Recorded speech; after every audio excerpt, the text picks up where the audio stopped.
we're opening up this panel, and the subject matter of this panel is a very hot topic, actually.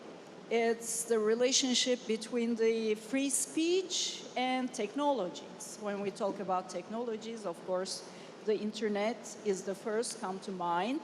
And every day, evidently, the issue in the point of the constitutional law is getting more complicated. Now we have AIs, and now we're dealing with or facing with the other issues regarding the AIs and the freedom of speech as well. So today we have distinguished speakers regarding this issue. And, you know, the majority of the speakers are coming from the national constitutional courts. So I assume we will hear the approaches, maybe similar, maybe different approaches of the constitutional courts regarding this issue. So, of course, we cannot consume all sides of this issue because this is a huge issue, but at least we can, you know, touch upon some of the points of this matter. And I would like to give 10 minutes for to each speaker, and then I will open the floor to everybody for the discussion of this issue. So I would like to start from the general and to the specific issues, I mean the constitutional courts, in order to start to discuss. And this is why I would like to give the first floor first to Mr. Milan Kristof. He is the, he works actually at the Luxembourg court. So he will show us the EU's perspective on this issue because it's a very hot topic, and the EU just enacted a new act, the Digital Service Act. And so let's hear what Kristof has to say about this issue regarding the EU. Okay, the floor is yours. Hello, thank you. So it's a pleasure to be here at the World Law Congress. Last time I was here was in Barranquilla, and I'm happy to talk to you about a few cases that I selected from the European Court of Justice. So obviously my remarks are in a private capacity because I would like to continue working in the Court of Justice. But I did a little selection of recent cases that I think are very interesting. But as you understand, these are quite technical issues, so I actually had to write it down sometimes to get it right. So I will talk to you primarily about the Google case, which is about dereferencing. But first, before I get to that, I would like to maybe give you a little overview of some other interesting cases. So the first case I will talk about is called YouTube and Scântei, and it concerns copyright and related rights, and it's obviously a very interesting issue is what is the responsibility of video sharing and file hosting platforms over the content that users can share. So you already see where this is going, you know, copyright. And so the first preliminary question, these are the preliminary references where the national judge is asking the Court of Justice for guidance. And the first question in this case was basically whether a provision of the directive should be interpreted, the copyright directive, as meaning that the operator, such as YouTube of a video sharing platform or Scântei, a file sharing platform, should be, whether when they are giving users this platform, are they communicating to the public that content? And so that was the main question. And then the second question and third was, what is the impact on that, you know, when the users are sharing content that is illegal and breaches copyright, can you hold YouTube and Scântei liable for sharing that content? And the Grand Chamber of the Court of Justice ruled that as the EU law stands at the moment, operators of online platforms do not, in principle, themselves make a communication to public of copyright-protected content illegally posted online, but the court said that the operators do make such communication in breach of copyright when they are contributing beyond merely making those platforms available to giving access to that content. So one of the main questions was, the court said, if the platform is built in such a manner that it gives financial incentive to share illegal content, then obviously the operator shouldn't escape liability. Then the second interesting case that I would like to talk to you about is Poland versus Parliament and Council. And maybe just very briefly, so one of the EU member states, Poland, attacked the new directive on protection of intellectual property in the digital single market. And Poland was saying that one of the provisions of this directive breaches the right to freedom of expression, because the directive contained a provision that said that the platforms and content service sharing providers must have an obligation to make best efforts to ensure unavailability of specific works. And so Poland said that that infringed freedom of expression, among other rights. And the Grand Chamber of the Court of Justice ruled that the validity of that new liability regime was valid, and so didn't find anything to, so it disagreed with Poland. And it said that the obligation on platform and content sharing platforms to review before they disseminate to public the content of their users, that there were necessary safeguards to ensure that the obligation is compatible with freedom of expression.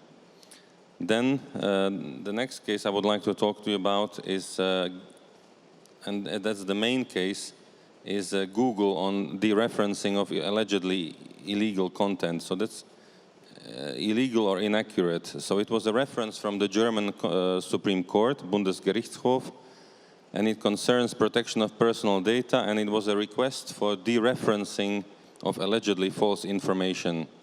So it's also a Grand Chamber case. And what happened in this case was that there were some investment fund managers that found that when they were Googling their own names, some of the content is not very flattering. And so basically the Google results were referring to some, websites that were very critical of this investment model of these funds. And so they were arguing that Google should, because of that, dereference these results. And the first preliminary question was, what is the obligation of operators such as Google, also operator of a search engine, when it deals with a request for dereferencing? Because what was at issue is that it seemed that the claim was not supported by evidence, that some of the information is inaccurate. So as I said, here we had articles containing data and comments on the business model of these investment managers. And then the second question was, when you are weighing conflicting rights and interests, should account be taken conclusively of the context of this information being published? Because the second question was that there was also thumbnails, so these little images that appear in a search. And the Grand Chamber of the Court of Justice ruled that the right to be forgotten means that the operator of a search engine such as Google must dereference information found in the reference content, but only where the person requesting the dereferencing can prove that it is manifestly inaccurate. And the proof does not need to result from a judicial decision. But basically the court said that the right to protect personal data is not an absolute right, and it must be considered in relation to its function in society and must be balanced against other fundamental rights, including principle of proportionality. And the court said that when you are balancing data subjects' rights to protection of private life on one hand and the legitimate interest of internet users in accessing the information, usually it's the former that overrides the latter. But the court said the right to freedom of expression and information cannot be taken into account where at least a part of information that is important, or at least not of minor importance, is inaccurate. And so that's why the court said that if there is referencing in its search Google's search results, and some of the information is inaccurate, the court said that first of all, it is the person that is claiming and seeking the dereferencing that he is obliged or she is obliged to show that that information is inaccurate, and it needs to be a manifest inaccuracy. And secondly, the court said the obligation on the operator of the search engine said that it's not for Google, for example, to be now required to play an active role in trying to find facts which are not substantiated. So if somebody is claiming dereferencing, but it's not substantiated, and that person cannot prove that it's manifestly inaccurate, it's not for Google or some other operator to be now playing an active role in trying to find facts that are related to this claim. So the court said that where the person who made this request submits relevant and sufficient evidence that substantiates their request that it's manifestly inaccurate, then the operator is obliged to accede to that request and needs to dereference that information. And secondly, if you're interested, this case also deals with thumbnails. So these are the little images in form of thumbnails, photos that appear in a search. And the court said that it's not a particularly significant interference with the person's right to private life if these thumbnails appear in a search.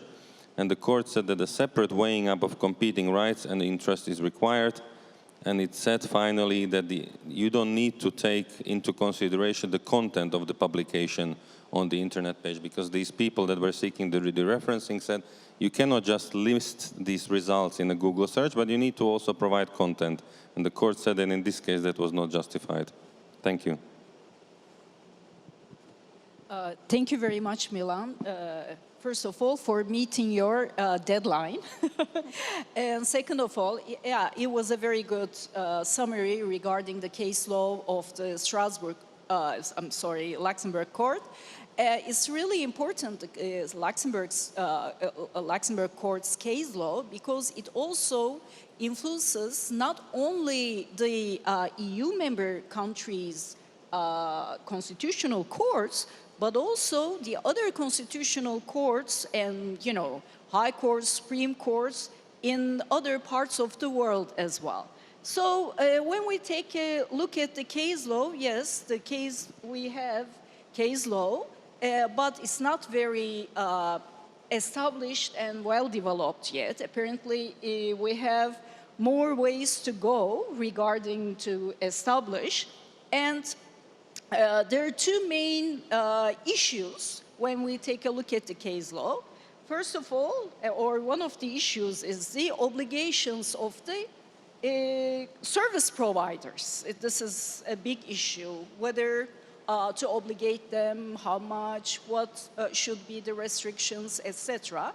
And the second issue is how to balance the conflicting rights or freedoms.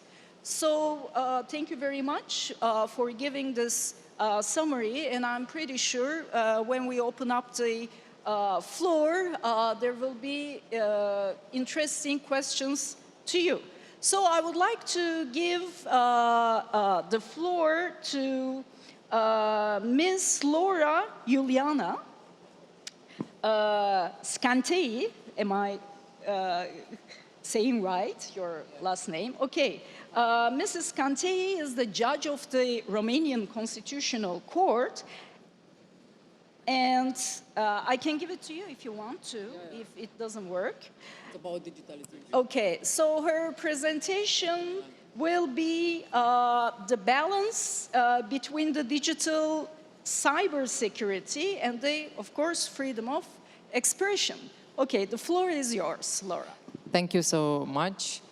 Thank you for the invitation, and congratulations for organizing this World Congress. It's my first time attending this Congress as a constitutional judge of the Constitutional Court of Romania. Yes, I will focus my presentation on issues that might help us balancing digital cybersecurity and freedom of expression. As you all know, nowadays all countries are looking for advantages of technological innovations to further promote economic growth and national security purposes. But how do we protect individual rights and freedoms, especially freedom of expression online? And from the perspective of future digital policies, I have identified 3 important topics or trends to be mentioned in this debate and maybe to develop later with the help of your questions. The first issue is the need of the regulation of internet media and social network platforms. And we can easily observe nowadays that not only the geographical dispersion of the countries, but also the global online space is more and more divided based on the identity, cultural, linguistic, economic, and social boundaries. We are now using the concept of splinternet, which is a contraction of the term splintering of the internet. And this new concept defines the existence of 3 worlds of digital ecosystems when it comes to the regulation of internet media. And we have the example of the US regulation, which is, let's say, more commercial internet regulation. And the US approach has been mostly characterized by the interests of the big tech companies with limited government intervention. Then we have another type of the regulation, which is the EU approach, characterized by a focus on the rights of the individuals in the opposition to the interests of the government and the big tech companies. And yes, European regulation now are shaping the behavior of global internet companies worldwide. And let's face it and mention also the authoritarian regimes, meaning the China, for example, approach, which is characterized by the Communist Party highly restrictive system, which has created a great firewall, in fact, for all, blocking access to a wide range for foreign websites and social media platforms, including Google, Facebook, and other media platforms. The second topic, the second trend to be mentioned in the debate, besides the regulation of internet and media, it's the data governance and cybersecurity with respect to the need to preserve the freedom of expression and other fundamental rights for consolidated democracies. And this is a topic where I would like to emphasize also with some jurisprudence of the Romanian Constitutional Court. Last year, following the beginning of the war in Ukraine, the Romanian Parliament adopted a new law on cybersecurity, named the Law on Cybersecurity and Defense. The purpose of the law was to establish the legal and institutional framework for the organization and conduct of activities in the field of cybersecurity and defense, and also means of cooperation among the institutions responsible for those areas. The concepts like cyberspace, cybersecurity, and cyber defense were defined within the law. This was not something new, not for Romania, nor for the other members of the North Atlantic Treaty Organization, because since 2016, the NATO itself has recognized cyberspace as a separate field of operation from classical fields of operation. It is the statements from Warsaw in 2016. And it has integrated cyber defense directly into the operation and requested the member states to allocate resources to identifying and understanding better cyber threats, including exchange of information, assessment, and cooperation. So what was the issue for the Romanian Constitutional Court? Has recognized through the decision from this year, adopted this year in March, that the concept of national security is a multifaceted concept covering military, social, economic, IT, and financial security, and identifying the main categories of actors generating threats in cyberspace, which have been previous outlined in other strategic and defense documents like the Romanian cybersecurity strategy. And these actors were limited to person or organized crime groups, terrorists or extremist groups, and also states or non-state actors who initiate or conduct operation in the cyberspace for the purpose of gathering information from government, military, or economic fields. In view of all these realities, in order to harmonize the legislation, this new law adopted by the Romanian Parliament, Law on Cybersecurity and Defense, introduced some new amendments and, in fact, extended the list of threats to national security with new types of threats or attacks in the cyberspace.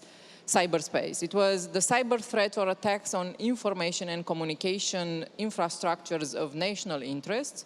Second, inactions or facts with consequences on national, regional, or global level that affect the resilience of state in relation to hybrid risks and threats. And finally, actions carried out by a state or non-state entity by carrying out propaganda or disinformation campaigns in cyberspace that affect the constitutional order. It is this last topic that raised in the Romanian civil society huge criticisms, and the court was requested to respond if by introducing this new cyber risk, under this text, carrying out propaganda or disinformation campaigns, it was requested to review the law and to state if the provision offered by the law guarantees the freedom of expression, the private and family legal rights for everyone. It was argued that the legislator extended the areas of national security beyond the purpose of the law without defining clearly the concept of propaganda or disinformation campaign.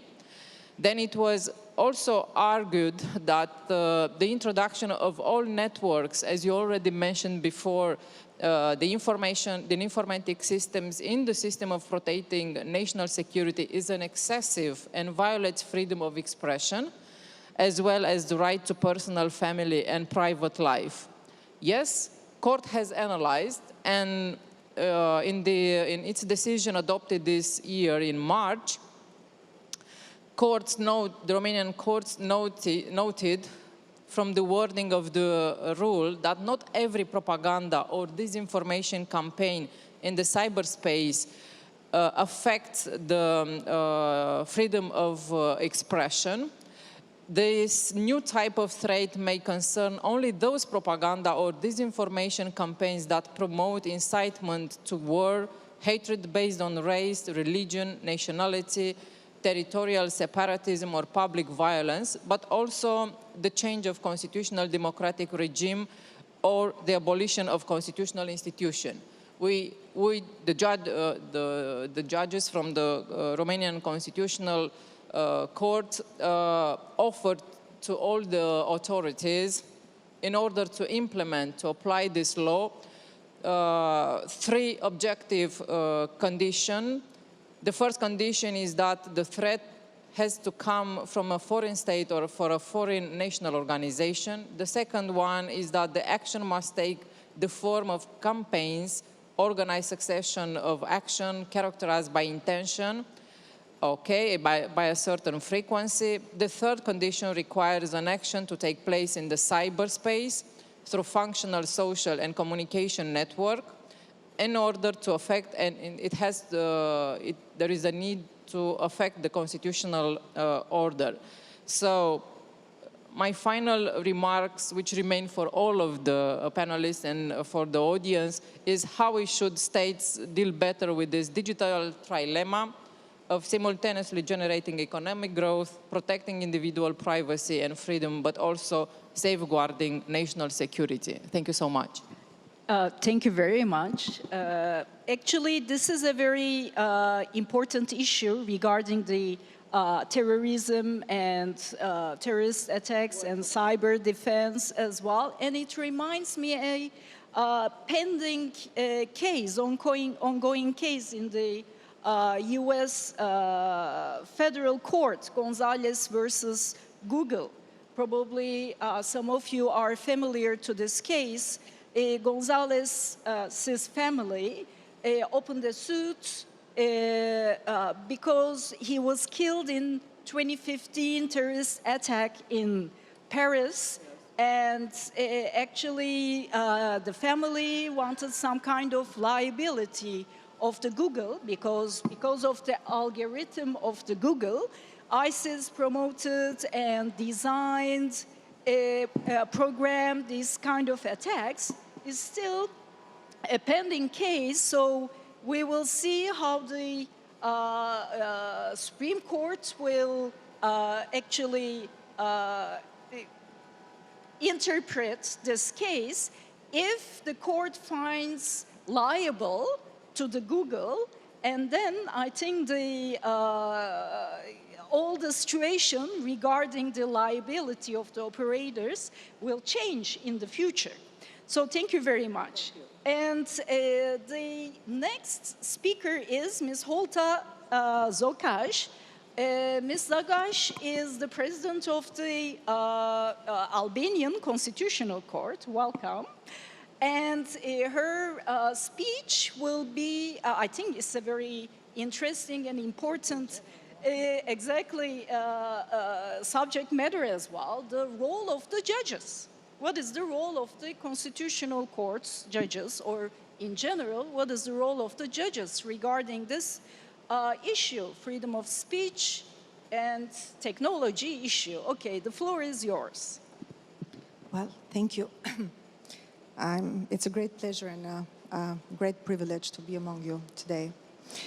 Actually, when I chose the topic of discussion today, I was passionate to speak about the topic, although we don't have cases in our constitutional court. So I'll throw some reflections on some very important topics that affect our everyday life.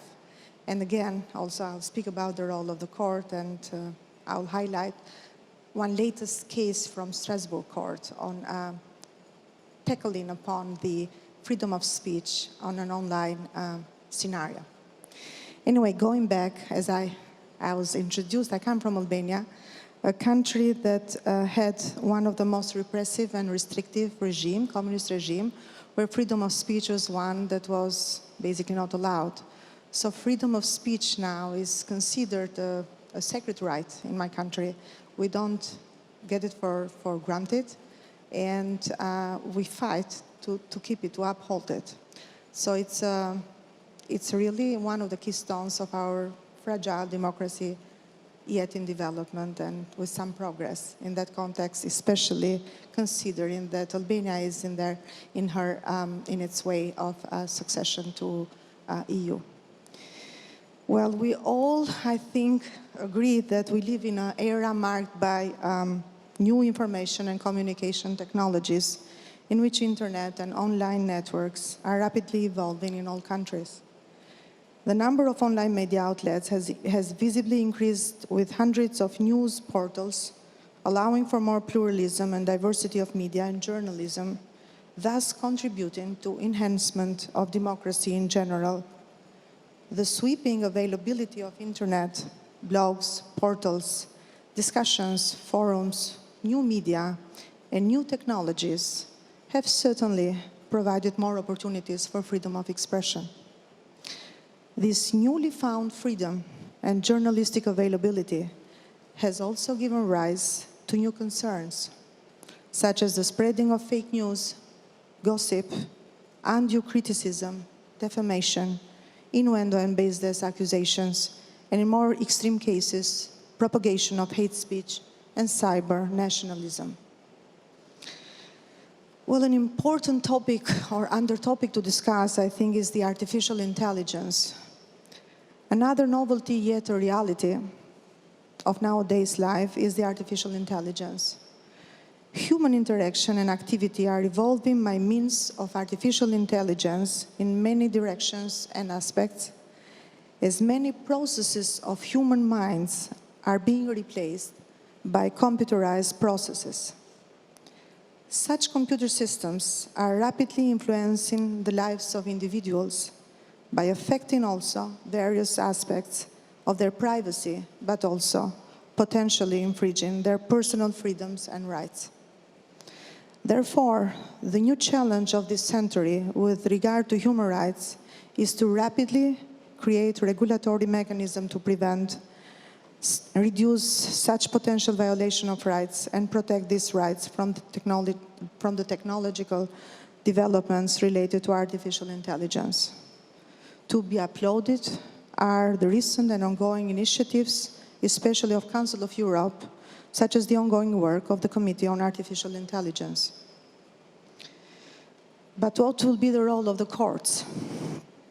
When discussing the role of the courts in the new era of freedom of speech, as judges of constitutional order and protectors of human rights, we are all conscious of the potential issues that might be addressed before our courts regarding the violation of freedom of speech in the digital space when conflicting with other rights, such as the right to privacy and right to protect the personality. In that perspective, European Court of Human Rights envisaged that judges will play a crucial role regarding protection of the freedom of expression and ultimately of democracy when stating, without a broad guarantee of the right to freedom of expression protected by independent and impartial courts, there is no free country and there is no democracy. Further,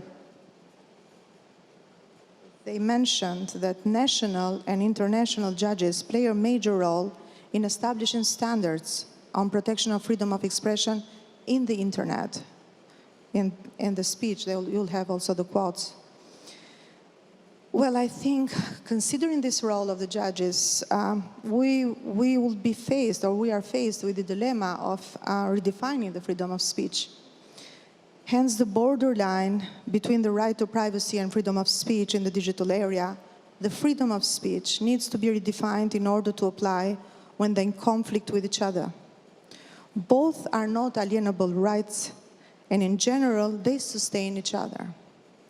They have a centered interrelated role with the core values of human autonomy, identity, and dignity, and ultimately to human self-development and self-being. There is foreseeable that our focus in the future will be to elaborate on these principles and of their correlation and probably redefining their boundaries. I believe that there is a universal consent that technology, digitalization, and artificial intelligence should be regulated and implemented in compliance with the fundamental rights. We should not forget that such regulation shall preserve the principle that human rights are not alienable, being either in an offline or an online context. Coming back to Albanian Constitutional Court, I might say that the court is aware that in view of the evolving technologies, new legislation needs to be adopted to regulate them, and conflicts of constitutional level are likely to occur. The court has not yet received any individual complaints on interference or violation of freedom of expression under the new technological development. In that respect, a number of standards about freedom of expression and new technologies established by the European Court of Human Rights would be of precious reference and guidance. I'd like to discuss with you today the latest case of Sanchez versus France that was decided only in May 2023. The court did not find an infringement on Article 10, freedom of speech, when a politician was prosecuted and held liable for hate speech posted in his Facebook wall, as he was free to decide whether or not to make access to the wall on his Facebook account. The applicant, the politician, in fact, was prosecuted and ultimately convicted not on account of the remarks made by himself, but on remarks made by others in his wall, but for failing to proceed with the prompt deletion of all the unlawful comments posted by those authors in his Facebook wall. Far from being just a system of interactive monologues, as suggested by the applicants, the court found that they were responding to and were complementing each other following the applicants' initial posts. To further continue with the court ruling, it was interesting to see that as the internet has become one of the principal means, said the court, by which individuals exercise their right to freedom of expression, interferences with the exercise of that right should be examined particularly carefully, since they are likely to have a chilling effect which carries a risk of self-censorship.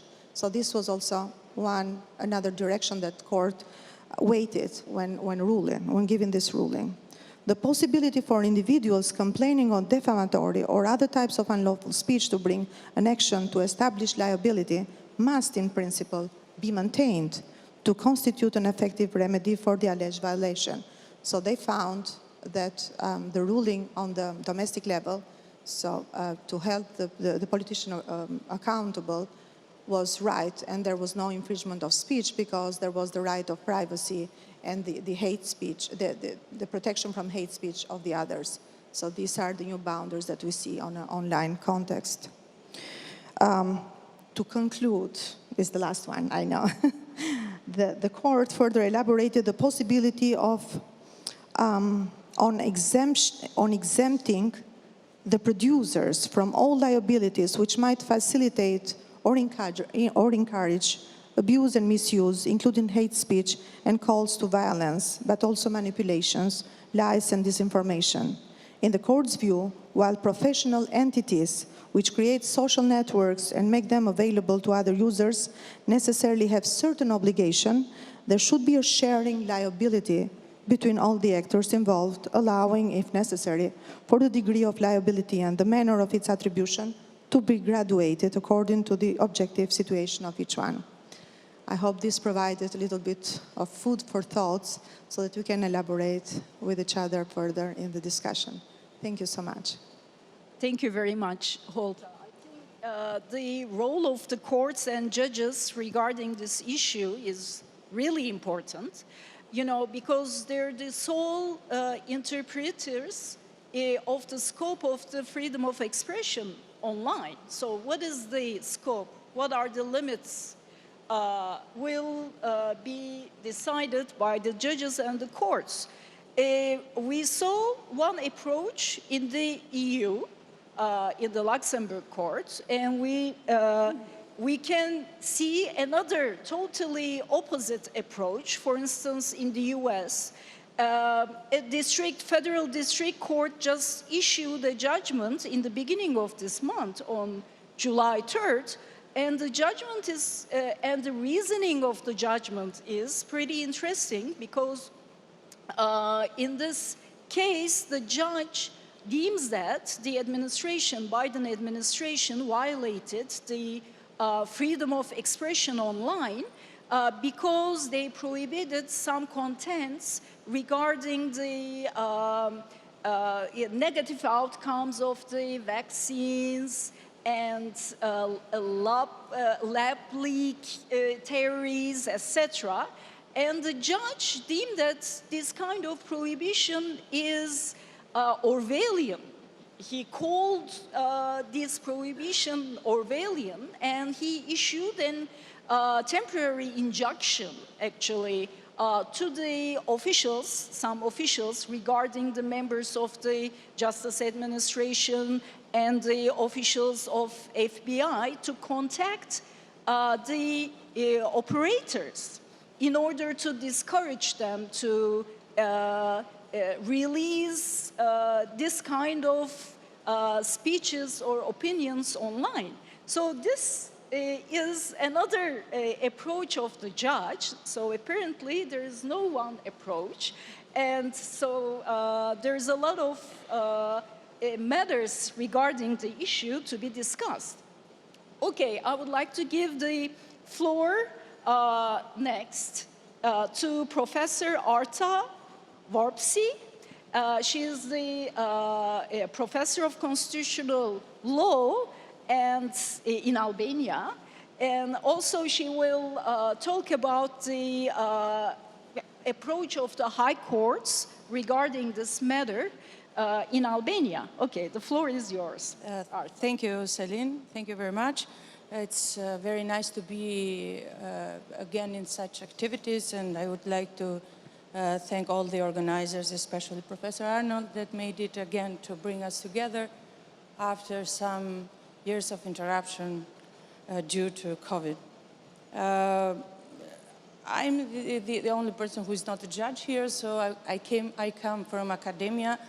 Therefore, I would like, so I'm used to it, to bring a more critical view of courts' jurisprudence, not necessary to criticize them, but just to raise some questions. Maybe in the upcoming years, they would get an answer through the court jurisprudence. So the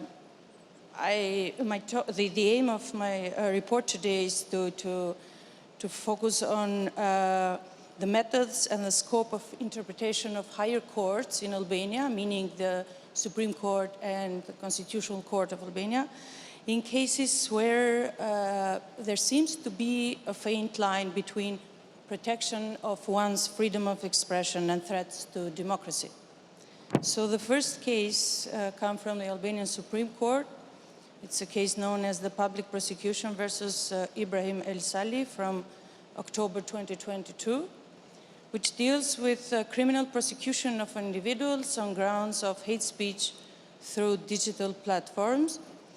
The defendant was accused of incitement, public call, and propaganda for the commission of acts with terrorist intent, based on some posting in his Facebook wall, which were mostly related with the secret war of Muslims all over the world and the imperialist actions of the West and Israel towards Muslim countries. The state prosecution asked that the defendant should be held in jail as a preventive measure till the end of the trial because he could be a threat for society. The first instance court granted the request of prosecution based on reasonable doubts that the defendant could have committed the offense. The appeal court has denied the request, arguing that there is no clear indication that his action in his Facebook account have had the aim to incite or call or propaganda for terrorist acts. He is just a convinced Muslim who only shows his personal beliefs, said the court. Only the accusation for an unjust war towards the Western allies, meaning the European Union and United States of America, is not enough to criminalize and categorize the freedom of speech as hate speech, or even worse, as terrorist propaganda. The preventive measure, which was arrest in jail, is not reasonable and adequate in the given case. Therefore, the proportionality test has not applied accordingly, said the appeal court.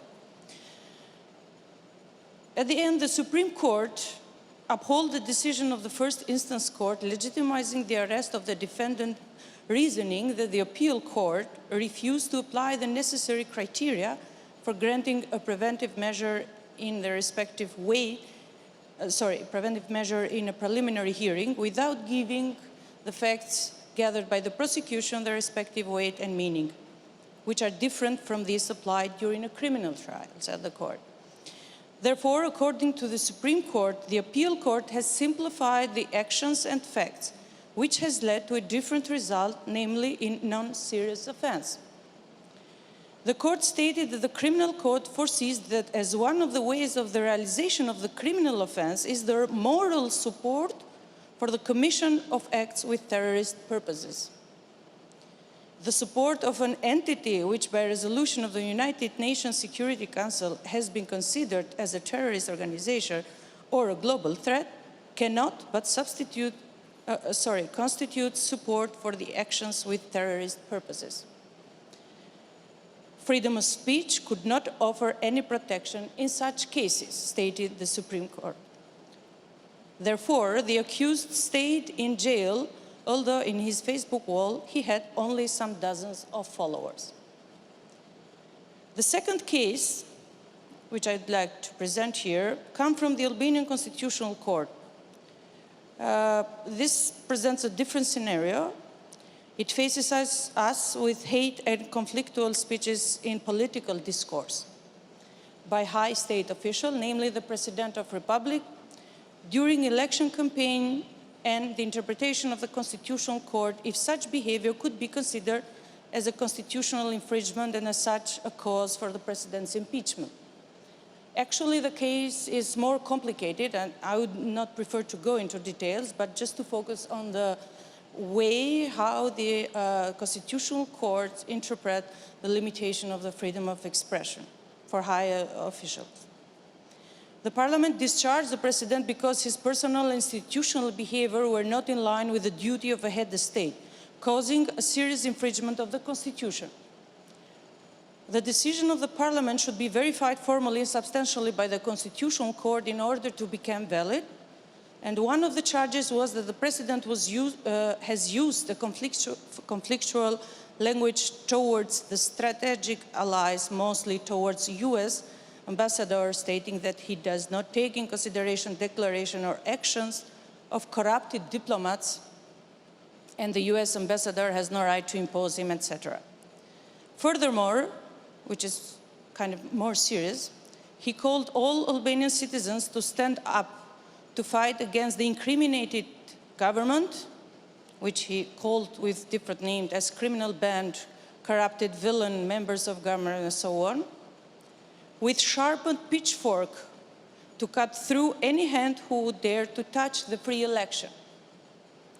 Although the latter constitutes a criminal offense in Albania, the court stated that this declaration transmitted in public meetings, in media, digital platforms, etc., were made in political discourse, and as long as there is no concrete negative impact or effects which could have been directly caused by his statements, maybe this could imply that the relations between USA and Albania are still very strong, and no one has been injured because of use of pitchfork or no hand has been cut. The causal connection is missing. Therefore, the President's behavior could not be qualified as breach of the Constitution. After reading these two courts' decisions of the highest courts, one could notice that in the first case, the ordinary courts did not examine the alleged negative effects of the declaration of the accused, although the maximum limitation of his freedom was applied against him as a preliminary measure till the end of the trial. In the second case, despite the fact that the highest state official, the head of state, acted against his constitutional oath by expressing without self-restraint any possible aggressive defamations against state power, including inciting the public for violent actions against the government, the court did not find any violation because, according to its judgment, all his actions were justifiable in a political discourse.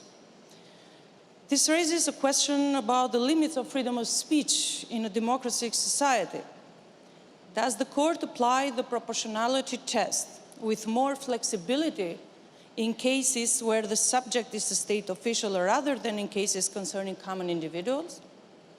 If so, is it justified and necessary in a democratic society, having in mind the interpretation and elaboration of the European Court of Human Rights?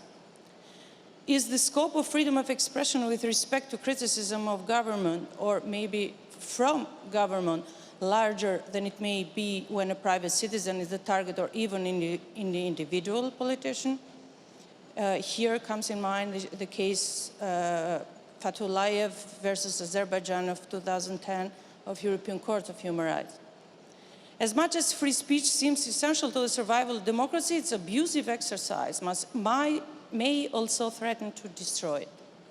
Therefore, I believe that answering this question could be a contribution for orienting the judicial practice in defining some objective criteria when setting boundaries of freedom of expression in digital era for any legal subject. Thank you. Thank you very much, Arta. Now the last speakers, actually speaker, but the paper belongs to two names. Ms. Snježana Bagić. Ms. Bagić is the Vice President of the Croatian Constitutional Court, and Mr. Miroslav Šeparović. Mr. Šeparović is the President of the Constitutional Court. So he will now talk about the Croatian experience on the free speech, online free speech. The floor is yours, Mr. Šeparović. Thank you very much. Ladies and gentlemen, dear colleagues, allow me first to thank our host for excellent choice of subject and for gathering us all in New York. I would especially like to thank Professor Arnold for inviting Vice President Bagić and me to this Congress and for giving me the opportunity to address you. Now, coming to the top, let me say a few words. Freedom of expression is part of many national, European, international, and regional instruments to promote a democratic political system. It is not only a fundamental individual right, but also a means of protecting and strengthening democracy and other rights through open and public debate. Freedom of expression is guaranteed in Article 10 of European Convention for the Protection of Human Rights of Council of Europe, as well as Article 38 of the Constitution of the Republic of Croatia. Let me just mention that Croatia has been a member of Council of Europe since 1997 and is thus the party of European Convention, which enjoy quasi-constitutional status in Croatia. According to the case law of European Court of Human Rights, which the Constitutional Court has explicitly accepted, freedom of expression includes not only information or ideas which are received favorably or which are not considered offensive or do not provoke a reaction, but also those which are offensive, shocking, or disturbing as required by pluralism, tolerance, and free spirit that are essential to the existence of the democratic society. Since the exercise of these freedoms entails duties and responsibility, it may be subject to the formalities, condition, restriction, or penalty as are prescribed by law. Freedom of expression is thereof not absolute. However, it may be only restricted if necessary in democratic society. These restrictions must be construed strictly, and the need to introduce them must be established convincingly. If the dispute statement affects the honor, reputation, dignity, or right of others, this conflict must be solved by weighing relevant factors affecting the two protected values: the right to freedom of expression on the other hand, and the right to respect for the personal life of the others on the other hand. These rights deserve equal protection. When these two values are being weighted, the result for the person claiming that their dignity, honor, or reputation has been violated by another person's public statement must, in principle, be the same as were decided about the allegation or violation of the freedom of the expression thought.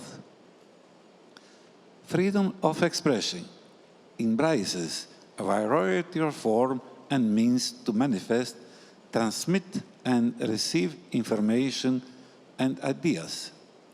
Digital technologies are one of the greatest challenges today. Internet-based social networks have transformed modern communication, which can and must support freedom of expression and serve its purpose. However, In addition to many benefits, these new technologies have also brought a number of dangers. The risk of harm posed by content and communication on the internet to exercise and enjoyment of human rights and freedoms is certainly higher than the possessed by printed media. Unlawful speech, hate speech, and speech inciting violence can be disseminated worldwide in matter of seconds and sometimes remain permanently available online. When assessing the potential influence on an online publication, it's therefore essential to determine the extent of its reach to the public. When it comes to unlawful speech, let me point out that hate speech is a growing problem throughout Europe. It creates an environment where people are most inclined to commit hate crimes that violate various human rights. Hate speech and hate crime is the most serious form of discrimination that harm individuals, communities, and society as a whole, and express non-tolerant behavior towards certain social groups.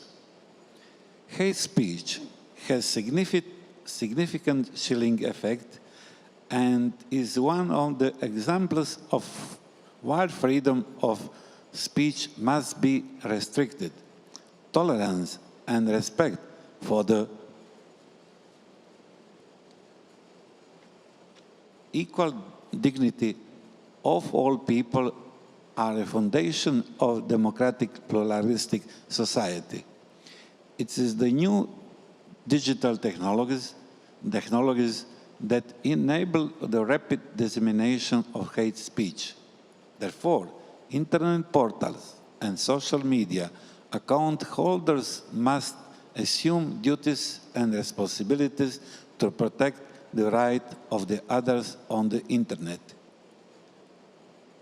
In assessing whether an internet portal operator is obliged to remove comment posted by third party, the European Court has identified certain criteria to strike a fair balance between the right to freedoms of expression and right to reputation of the person named in the comments, namely the nature, context, and content of comment, the liability of authors of the comments, the measure taken by the owner of the portal, the speed of the response, and consequence for the injured party and for internet portal.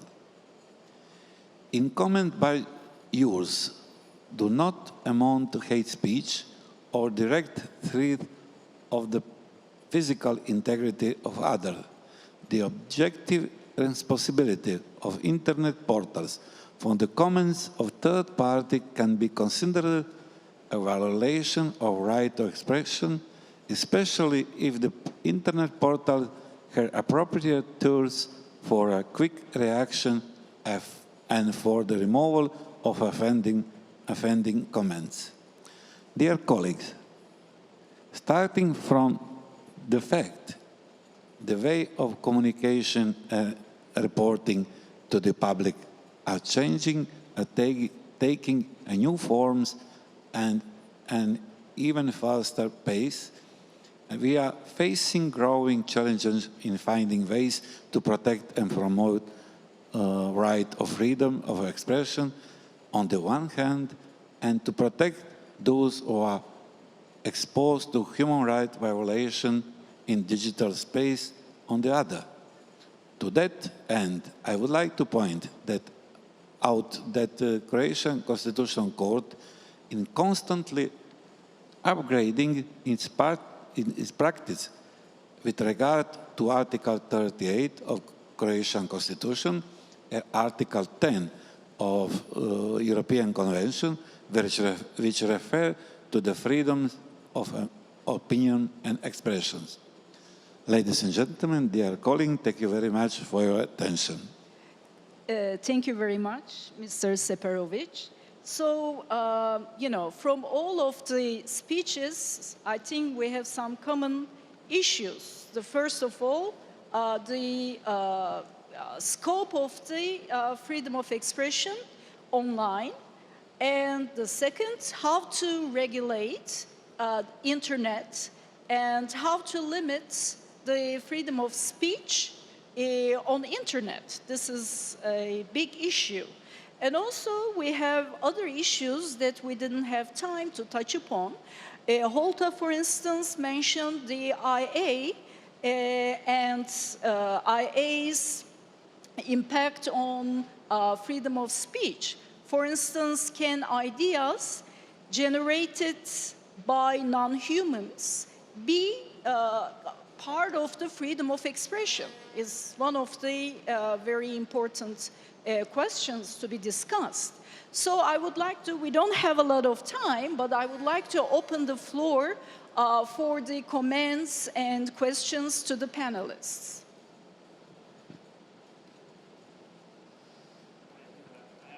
Please go ahead. Can I give this? Another one, so that we can hear you well. Yeah. So I'm sort of curious in terms of I'd like to get your perspective in terms of I guess the chilling effect of some of the regulations that you might have on this. I don't remember which one of the panelists mentioned. Maybe I didn't totally hear it, but it sounded like to me that someone had mentioned something about a case where person A had posted some things on their page, but other people had made comments, and then that person, the original person, was then held responsible for the comments being made by other people. So if that's to be the case, you would think that that would have some sort of a chilling effect on that original person from making the comment in the first place, right? Because if they're afraid that they're going to be held liable for comments made by other people, not by themselves, that might stop them from expressing their opinion in the first place. So I'm curious as to how you would take that. Well, thank you for your question. It's a very recent case of European Court of Human Rights. So many countries of Europe will have to kind of follow that case if it comes to the same scenario. So this is why it's of great interest, because, for example, Albania has included the European Court of the Convention of European Convention of Human Rights within our legislation. So it's mandatory now. It's a case law that is mandatory. So I brought it because it was very specific and unique, and you see how the trends is going now. So and the fact that the court didn't find an infringement upon the freedom of expression is somehow chilling, as you said. So yes, I mean, the way it was argued is that because it was the person that controlled what was written in his wall, and the fact that you control, so the access, it was a public figure that gave access to all public, so he controlled the access.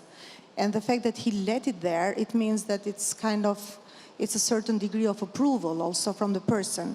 And then the speech or whatever was written on the wall was building upon the initial post of the politician.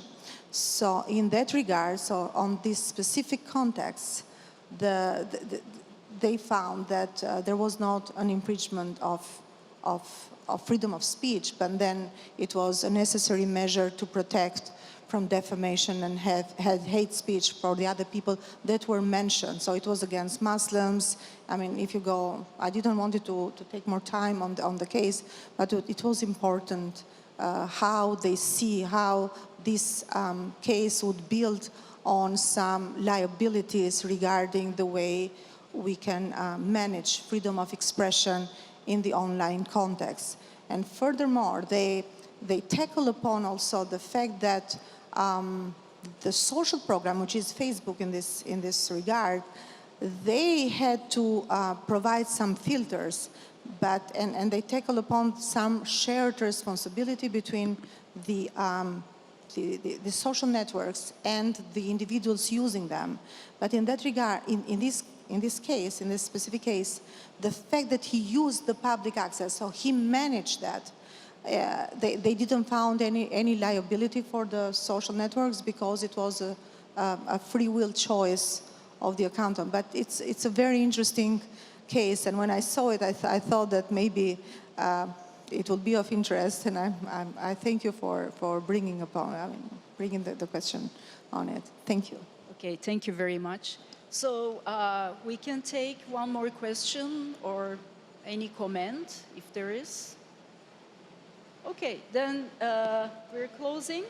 Do you wanna comment though? Okay, go ahead. Thank you. In fact, it's a question for the panelists and also for the chair of the panel. We faced, as you already seen, we are coming all the panelists. I think only the first panelist is not coming from the eastern side, Eastern European countries. So Albania, Romania as well has faced in the past more than 40 years of communist regime during which the freedom of expression was inexistent simply. So nowadays we are facing with this new era of technology, and my question for the panelists, for you, for a future debate maybe, is which should be, Selin, the borderline between the needs of the states to regulate this, to protect the strategic infrastructure for example, health infrastructure, transportation, electricity, cyber structure, when it comes to face or to oppose actions directly against, I don't know, what the national laws consider to be propaganda or other types of hybrid attacks against the national infrastructure, and the need to protect for the future the content, the objective content of the freedom of expression. Arta mentioned a particular case in which the test of proportionality was not satisfying her by the judgment of the court. But which will be, let's say, the objective elements to define this borderline? Because yes, we are facing nowadays a world that only the past generation could imagine. But yes, we are at the border with a military aggression, and the European countries are facing also nowadays hybrid attack coming by their origin from the Russian ground. So, which is the perspective?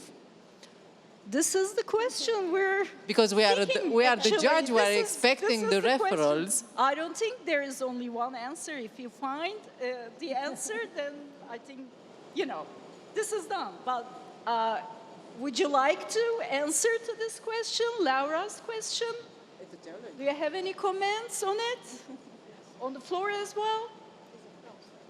I think it is, I think we should keep thinking about it. So and talking about it, actually, And there's not only one approach. The US approach is totally different. Even in the US, the courts' approaches are different, depending on the state as well. So European approach is totally different.